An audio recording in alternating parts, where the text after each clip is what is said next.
If I had to describe Quantum Break in just one word, I would see a note written by my future self informing me of the word I would choose, struggle with the realization that the word I was going to choose had already been decided, and any attempt to make a change to the predestined word would inevitably lead to the same word being chosen. What is the word I chose? The point is, it doesn't matter. I don't have a choice. The word is decided. Quantum Break avoids the common mistakes of popular time travel stories by establishing clear and defined rules and following them strictly. This, along with an excellent cast and unique presentation, gives way to an excellent time travel adventure with only a few stutters. It is well known that Quantum Break is not just a game. It is a game with a live-action television feature. Right off the bat, it is important to note that the game and show should not be experienced separately. It is all Quantum Break. Therefore, the game cannot be reviewed separately from the show. Simply put, the television show is well done and it has high production value, with the exception of a few low-budget special effects, and is well acted.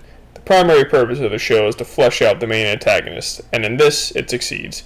From the protagonist Jack Joyce's perspective, Paul Serene is a corrupt CEO who is out of control. In the show, we see the other side, a damaged individual who feels like he is out of choices. The other way that Quantum Break handles its antagonist is to briefly allow the player to take control of him. These moments, called junctions, act as key turning points in the game. In them, Paul Serene makes key decisions, and his access to the Cronin abilities, time powers, allows him to see the way his choice would branch out into separate consequences. These decisions not only affect the game, but the show as well. You won't be getting entirely different episodes, but certain scenes in the show will play out differently as a result of your decision.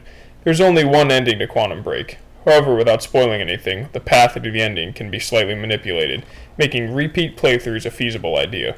In fact, exploring your environment can lead to interesting results in the TV show as well, but I don't want to spoil anything. While the game shines in its antagonist, and every other character for that matter, it falls flat with its protagonist. Jack Joyce is not necessarily a bad character, but is a very blank slate that jumps between sarcastic and serious personality on the fly. He acts as more of a springboard for every other fantastic character to bounce off of.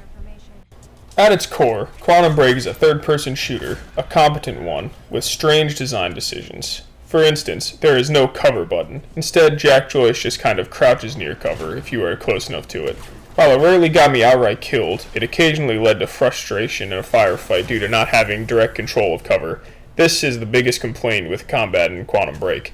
Beyond that, occasionally it can fall the clunky third-person control trap, but this rarely detracts from the experience. In fact, the game is littered with excellent performance set pieces that play with time travel in unique ways. There are 11 guns to choose from. While not a lot, a large variety of guns would have taken away from the true shine in combat, Cronin abilities. Shield, stop, dash, blast, vision, and dodge. Just add time in front of every single one of those titles, and you have Jack's abilities. Jack's grasp of his powers are impressive, but not unlimited. They are tools in a quantum toolbox that, when used appropriately, will make for an amazing and breathtaking dance for your enemies. Dodging bullets for melee takedown, sprinting into your opponent's face, and stopping time for a second, just to line up the headshot before dashing behind cover to reload and plan your next onslaught.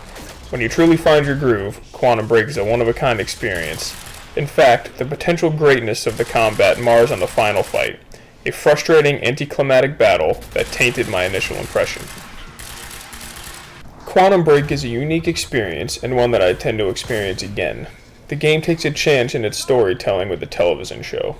While not everything in the game may land, in this day and age, seeing a AAA game take a gamble is refreshing in and of itself. Any gamer who appreciates a time travel story would do themselves a disservice in missing this game. After completing Quantum Break, Gaming Treehouse has decided to give it the final score of 8 out of 10. For more on Quantum Break, keep it locked on GamingTreehouse.com.